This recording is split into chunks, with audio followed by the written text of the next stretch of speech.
Língua portuguesa, acentuação gráfica, os elementos da reforma ortográfica.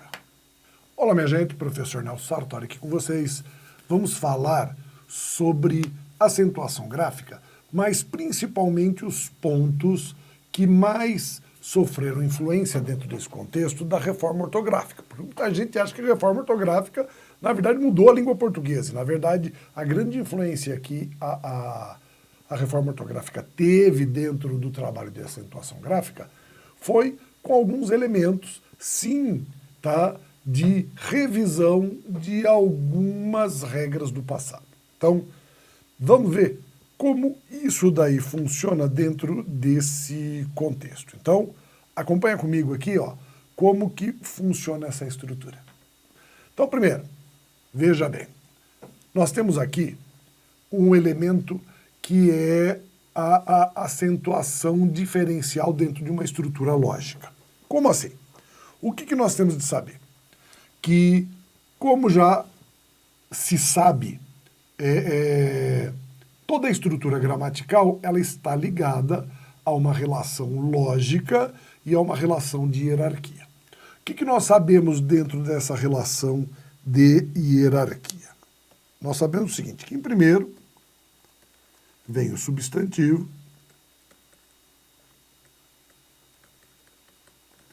depois vem o verbo e depois as demais classes gramaticais. Quando eu trabalho a acentuação pela estrutura do acento diferencial, é quando eu tenho palavras escritas da mesma maneira, são palavras idênticas, escritas da mesma forma, só que essas palavras fazem o quê? Como que elas funcionam? Elas têm a mesma escrita, só que elas têm classes gramaticais diferentes. Então, o exemplo que a gente mostra em primeiro momento para vocês é assim, ó, imagine, isso daqui ó, que eu tenho aqui no braço é pelo. Pelo. Pelo é um substantivo, tá bom? Então essa é a primeira estrutura. A segunda é qual? Essa mesma palavra, pelo, ela é muito semelhante quando eu uso o verbo pelar, ou seja, quando eu encosto o dedo numa panela quente, eu digo, nossa, tá pelando, ou seja, tá tirando a pele. Então, quando eu encosto e aquilo tira a pele, eu pelo o dedo, vai? Falou assim, quando a mãe coloca o tomate no garfo e põe no fogo para tirar a pele para fazer molho, ela está pelando, então eu pelo o tomate. Então eu tenho o verbo, tá? Pelo substantivo, pelo verbo e tenho o pelo, que é a preposição per mais o artigo o, eu vou pelo caminho. O que o acento diferencial faz? Ele privilegia as palavras que valem mais. Então, como eu tenho substantivo, verbo e preposição, eu acentuo o substantivo, acentuo o verbo e não acentuo a preposição, porque eu sempre vou acentuar só esses dois, substantivo e verbo. Então, veja só. O que eu tenho aqui? Ó? Primeiro o pelo, que é cabelo, tá?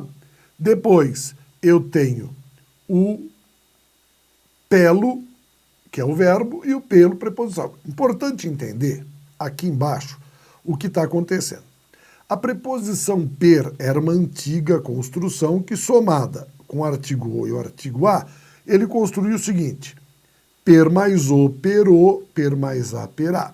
Depois isso evoluiu para a construção parou e pará. Isso também evoluiu para a construção polô, polá, até chegar à forma que nós usamos hoje, pelô, pelá, que surge pela evolução desse per para a forma por. Então, olha só, como a preposição per, ela é antiga e ela também evoluiu, mas ela ainda na sua formação per, ela produziu muitas palavras semelhantes às palavras que nós estamos citando. Então, qual é a lógica do acento diferencial? Eu tenho substantivo, eu acentuo. Eu tenho verbo, eu acentuo. E o pelo preposição não. Mesma coisa, veja só. Quando eu tenho polo, que é o extremo das coisas, o polo sul e polo norte, é um substantivo. O polo, que é como eu trato aves pequenas. As pequenas aves sobem em poleiros, tá?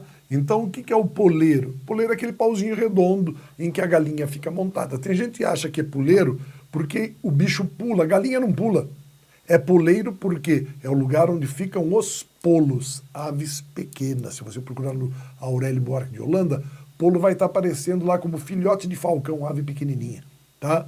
E aí, o poleiro, tá bom? Então é o polo. Eu tenho polo, polo sul, polo norte, o polo, e eu tenho também a antiga grafia da preposição per mais o, per mais a, que é aqui, ó.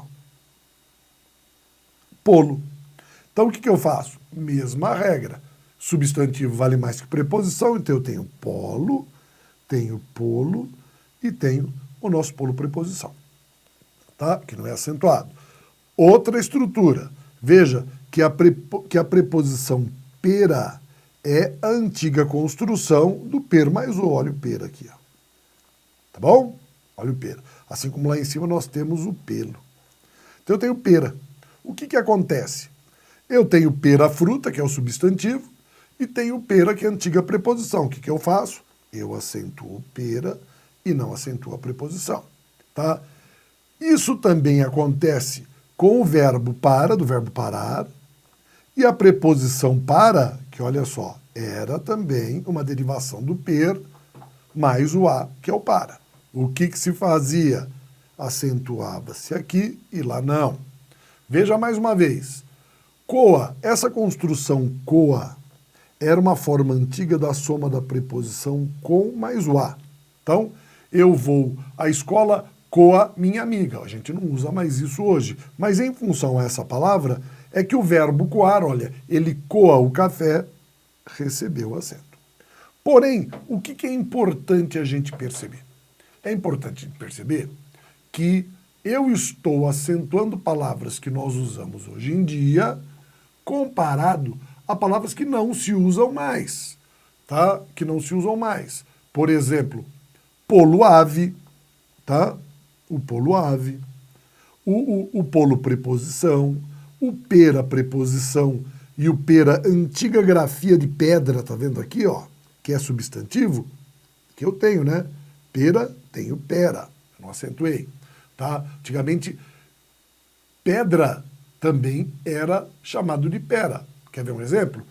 Pedro Álvares Cabral descobriu o Brasil. Pedro é derivado de pedra. E quem veio escrevendo e anotando, fazendo relatório de viagem foi Pero Vaz de Caminha. Assim como Pedro é derivado de pedra, Pero também é derivado de pera. Então, pera é antiga grafia. Tá? Mas vejam, é uma estrutura que nós não usamos mais, tá? Assim como pera. Nós temos aqui, ó, o coa e a antiga grafia do coa que nós não usamos mais. Então, o que foi construído? Qual foi a concepção? Chegou em dado momento a reforma ortográfica, tá? A reforma ortográfica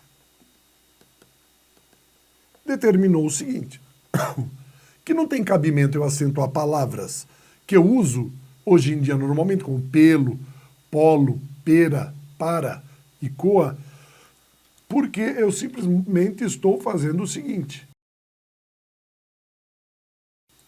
Eu estou acentuando palavras que eu uso comparado a palavras que eu não uso mais. Então, o que foi que aconteceu com a reforma ortográfica?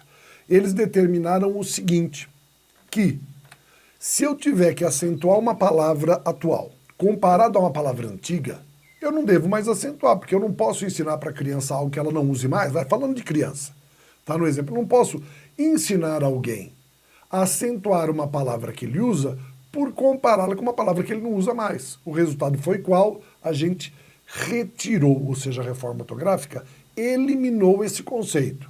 Palavras atuais que são acentuadas em comparação com palavras antigas não são mais acentuadas. E isso daí incidiu sobre duas construções. As palavras derivadas da preposição per, antes de evoluir para por, e as palavras derivadas, ou então construídas, com a preposição com mais a, coa, coo, tá? Que também não se usam mais. Então o resultado é qual?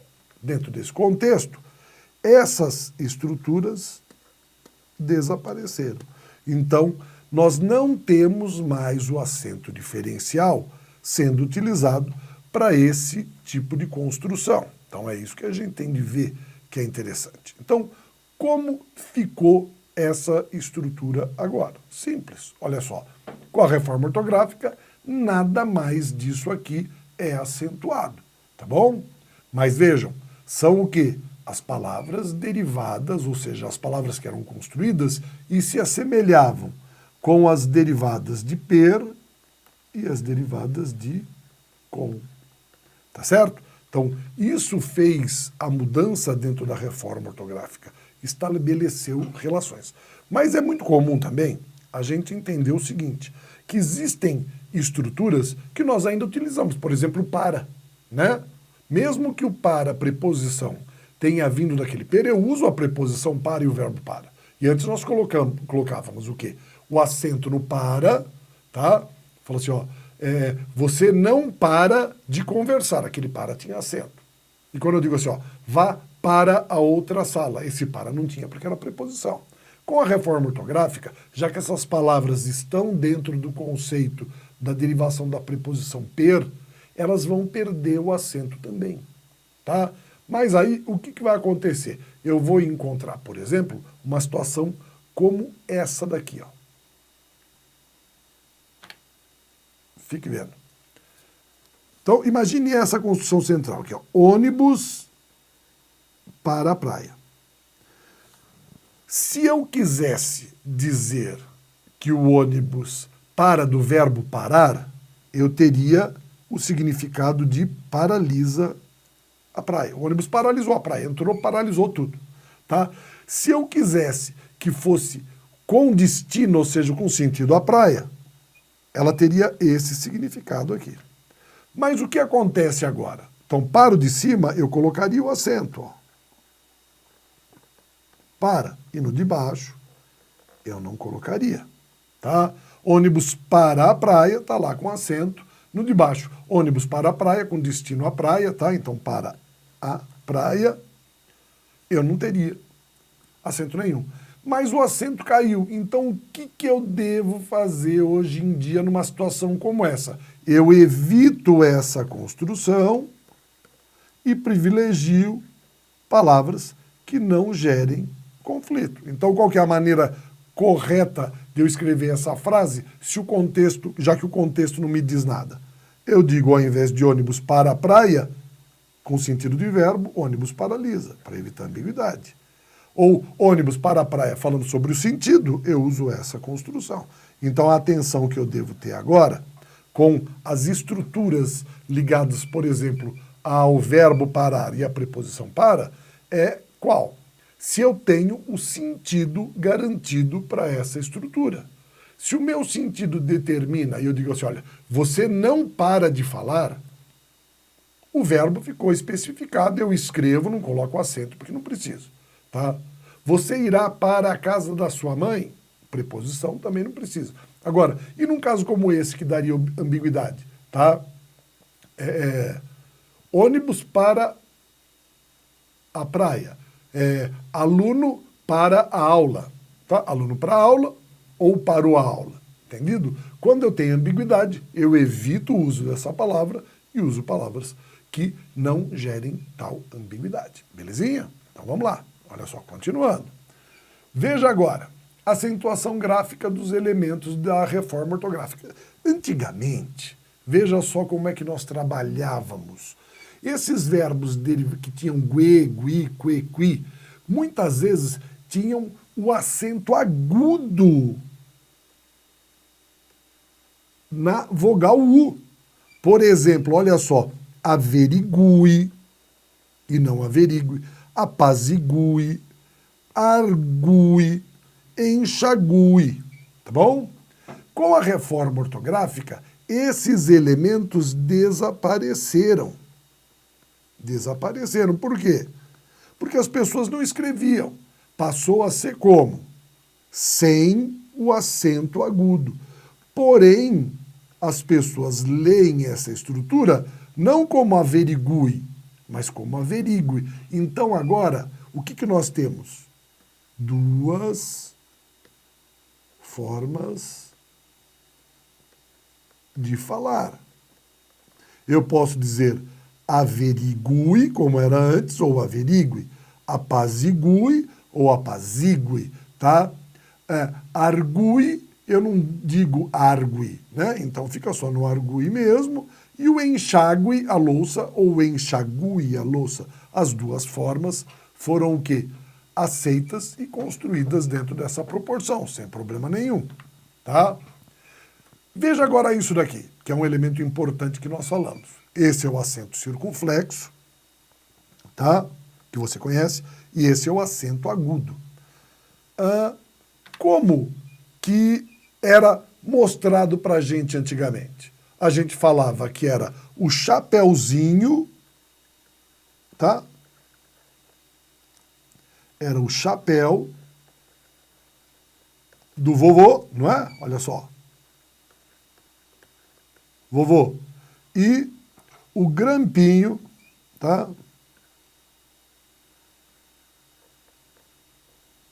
Grampinho, tá? Guarda-chuvinha, seja lá o que for, da vovó. Era uma maneira de ensinar as crianças para que elas gravassem o som O e O. Agora, o que na verdade passou por muita gente e não perceberam é que realmente o acento circunflexo ele é a representação do chapéu. Assim como o acento agudo, ele pode não ser a representação do grampinho, mas sim de um alfinete de cabelo das mulheres. Como assim? Veja, isso daí é bem fácil de você entender. O homem usa o chapéu normal, mas a mulher, ela usava o quê? Vamos imaginar, coisas que acontecem normalmente que a gente vê. Por exemplo, a pessoa vai precisar arrumar o cabelo, vai? Meninas, né? Menina tá lá em sala de aula, tá escrevendo, e ela tem o cabelão comprido. Quando ela se inclina para frente, o que acontece? O cabelo dela forma uma cortininha e cai aqui, e atrapalha. Ela vai lá e coloca o cabelo para trás da orelha, tá? E aquilo incomoda. O que as meninas criativamente fazem? Elas fazem o birote no cabelo e pegam um lápis e encaixam o lápis no cabelo, tá? As moças nobres, antigamente, faziam a mesma coisa, já que não existia elastiquinho como hoje em dia. Só que elas usavam uma haste de metal, era um alfinete de cabelo. As nobres, um alfinete de prata, com uma pedra preciosa ou de ouro, né? E as mocinhas humildes faziam a mesma coisa, só que com uma hastezinha de madeira, tá? E colocavam ali dentro. Muito parecido com aqueles palitinhos que a geisha usa no cabelo, que parece com hashi, né? Aquilo de comer comida japonesa. Então, o que aconteceu? Para representar essa mudança sonora, vejam só, o símbolo do chapéu foi colocado nas palavras que expressam o som grave da voz masculina, O. E o som agudo foi para representar essa referência feminina do som da sua voz, O. Então, é daí que surgem esses acentos, tá? Surgem esses acentos para representar o quê? O som da voz masculina, que é grave, O, E, e o som da voz feminina, que é agudo, O, E. Entendido? Falou assim, então, existe um fundo atrás daquela fala da professorinha que ensinava a gente a dizer chapeuzinho do vovô e grampinho da vovó? Existe sim, existe um fundo bem claro de verdade nisso tudo. Vamos ver então como que isso daqui dá continuidade, como que isso daqui funciona, já que nós vimos essa estrutura. Veja só. O que nós temos aqui? Eu tenho o verbo pôde e pode. O pôde indica o passado do verbo. E o pode é o presente. Tá bom? Mas os dois são verbos. Tá? Os dois são verbos. A gramática normativa diz que deve-se acentuar a forma do passado ou do pretérito do verbo poder na terceira pessoa, tá? Ou seja, ele pôde e ele pode, tá? Então isso é o que a gramática determina. Mas o que a lógica mostra pra gente? Que eu tenho dois verbos, então eu não tenho diferença quanto à hierarquia deles. Então o que se leva a colocar o pôde, no pôde o acento circunflexo? Simples. É o quê? a impostação da voz. Tá certo? A impostação da voz. Isso se justifica por um outro fator que foi introduzido a partir da reforma ortográfica. Que é qual? Antigamente a palavra forma e a palavra forma não tinham acento circunflexo, era o contexto que me determinava. Então se eu dissesse assim, olha, eu comprei uma forma para dar forma de flor ao bolo. Pronto, de flor, de coração, como você quiser. Então eu tenho aqui, ó, eu comprei uma forma para dar uma forma, tá? Isso daí, na hora da leitura, é lógico que cria uma certa dificuldade. Eu comprei uma forma para dar uma forma. Vejam, o que a reforma ortográfica permitiu? Que na estrutura forma, que é o quê? Vejam só, o som grave do substantivo, o acento pudesse ser colocado. Só que isso como uma estrutura facultativa. Isso significa que eu posso usar forma com acento circunflexo ou sem acento circunflexo, permitindo o quê? Que o contexto determine. Agora, caso o contexto não deixe claro, o que eu posso fazer? Vir aqui em cima e colocar o acento forma, tá? Agora, qual foi a diretriz que determinou essa possibilidade? Se você olhar o manual da reforma, ele vai dizer o quê? Que a forma grave do substantivo forma pode receber o acento circunflexo, tá? E qual a razão de ter sido forma e não forma?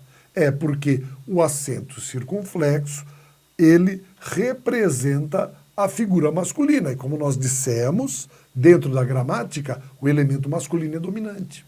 Tá? Então, não é que o gramático que estabeleceu a relação com a reforma ortográfica adotou essa questão, ele simplesmente seguiu um padrão que já existia dentro da língua portuguesa, que é o masculino dominante. Tá? E o que justifica que o pôde também é assinalado por causa da sua forma tônica e não necessariamente pelo passado. O importante é você saber o quê? E conhecer muito bem essas estruturas, mas entender que a lógica que está justificando tudo isso e não uma norma ditada pelo gramático. Tá certo? Veja só agora. Olha só a questão do acento dessas palavras. O que nós temos aqui? Ó? Uma forma normal. Os verbos ter,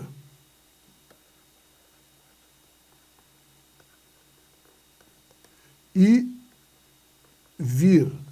Quando eles são conjugados no presente do indicativo na terceira pessoa, eles são construídos dessa maneira. Veja só. Como é que funciona? Ele vem, tá? Ó, pode ver que o vem não tem acento. Por que não tem acento? Porque é uma monossílaba tônica terminada em M. E a gente só acentua as monossílabas que terminam em A e O. A mesma coisa com o tem. Ele tem. Não recebe acento porque é uma monossílaba tônica terminada em em, e só acentuamos as tônicas em A e O. Porém, convém e contém são oxítonas terminadas em A, E ou em, então elas recebem um acento, como você pode ver aí. O que acontece quando eu passo para a terceira pessoa do plural? Eu não mudo a pronúncia, ou seja, ele vem, ele tem, ele convém, ele contém. Quando eu vou para o plural, eles vêm, eles têm, eles convêm, eles contêm. Mas é aí que entra a questão da força e do valor e do poder. O singular vale menos do que o plural. Então, o que se faz? Para diferenciar singular do plural, eu coloco o meu verbo no plural com o acento circunflexo, ou seja, eu dou a ele o símbolo do poder, já que sonoramente ele não tem essa estrutura, tá? Ele não tem. Sonoramente, ele nem tem a necessidade propriamente disso. Tanto você vê como o convém e o contém, que que utilizam o acento agudo, mas quando passam para o plural, eles vão receber o acento circunflexo. Prova de que o acento circunflexo é um símbolo do referencial masculino e ele é utilizado como forma de poder dentro da gramática, promovendo uma palavra, tá? Vejam só agora esse outro caso. Aqui nós temos os verbos crer, dar, ler e ver. Esses verbos, quando são conjugados no presente do indicativo na terceira pessoa, eles formam crer, de, ler, ver. As três palavras são monossílabas tônicas terminadas em e, por isso recebem o acento. Entendido? Mas o que acontece quando eu vou passá-las para o plural? Se eu as colocasse como foi feito na regra anterior, eu diria eles crê, eles dê, eles lê e eles vê. Só que qual seria o problema? Eu como diferenciaria plural de singular? A minha palavra já tem o acento circunflexo, eu não poderia colocar dois aqui, né? Isso daí não existe. Então, o que o nosso gramático fez? Ele foi buscar a quarta terminação mais comum às palavras, que era o em, e somou as estruturas antigas. Então, o que eu tenho? Ele crê, eles creem. Para que ele dê, para que eles deem. Ele lê, eles leem. Ele vê, eles veem. A grande questão é que, ao fazer isso, ele saiu de uma monossílaba tônica e produziu uma paroxítona. Olha só, creem, deem, leem, veem. Só que são paroxítonas terminadas em. E a nossa regra lógica determina o quê? Que paroxítonas terminadas em a, e ou em não são acentuadas. Isso significa que o acento que existia nessas palavras estava errado. Então, a reforma ortográfica fez o quê? Corrigiu essas estruturas. Corrigiu essas estruturas, tá? Ou seja, apagando essas relações, tá? Colocando o xizinho aí em cima, olha o meu X azul que saiu, né? Ele ficou para o lado ali. Mas o que aconteceu? Como nós temos hoje, então, a grafia? Ele crê, eles creem sem acento. Para que eles dê, eles dêem sem acento. Ele lê, eles leem sem acento. Ele vê, eles veem sem acento.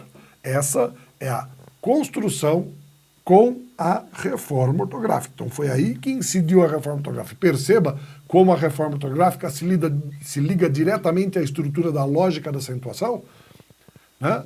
É a lógica que está determinando e mostrando tudo isso. O mesmo aconteceu com essas palavras. Antes eram acentuadas. Vou, dou, corou, enjoo e perdoo. O que aconteceu?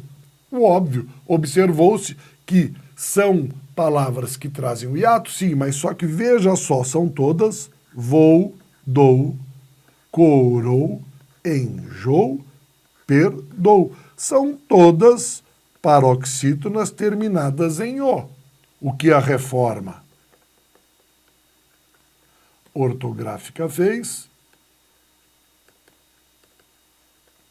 Corrigiu esse erro, eliminando os acentos que nunca deveriam estar ali. Então veja só que interessante, como esse trabalho com a reforma ortográfica, ele é funcional dentro dessas construções, tá? Como ele funciona legal, mostrando para você o que é que está acontecendo nesse contexto. E aí, um dos elementos mais comuns, básicos, tá?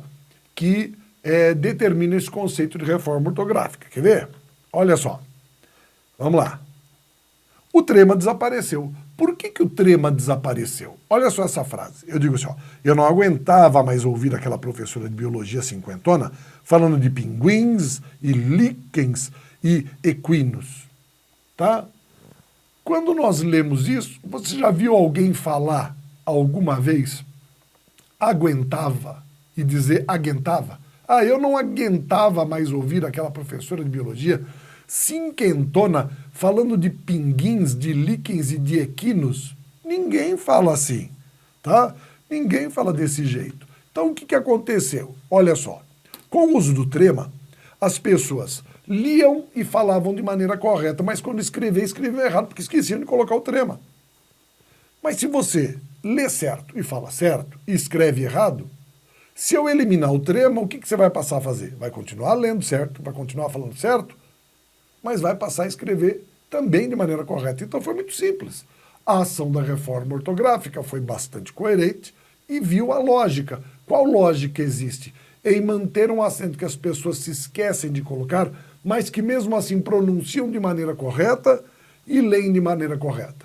Eliminando o trema, você passa a continuar lendo, continuar escrevendo de maneira correta, lendo e falando de maneira correta, e agora passa a escrever de maneira correta também. Não é interessante? Então, olha só, isso foi o que aconteceu. Mas lembre-se do que nós falamos. Com nomes próprios, a reforma ortográfica não entrou em função.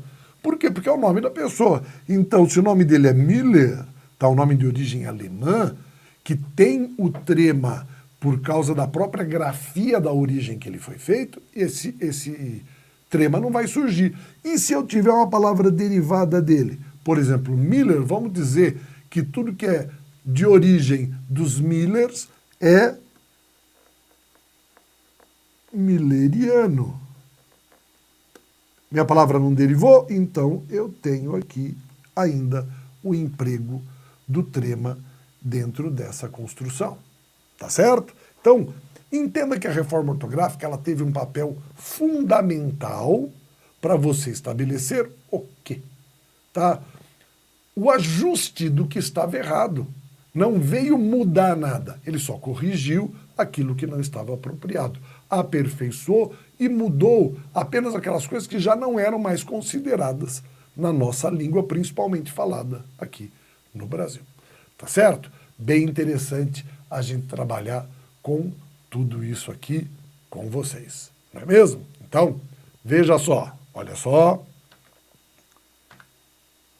Nesse momento, então, a gente deseja a você um bom estudo e bastante atenção com essas relações que existem ali dentro da reforma ortográfica e acentuação gráfica, porque agora não há mais reforma. O que existe é a gramática que assumiu esses valores e isso tudo virou norma. Tá certo? Mais uma vez, bom estudo para você.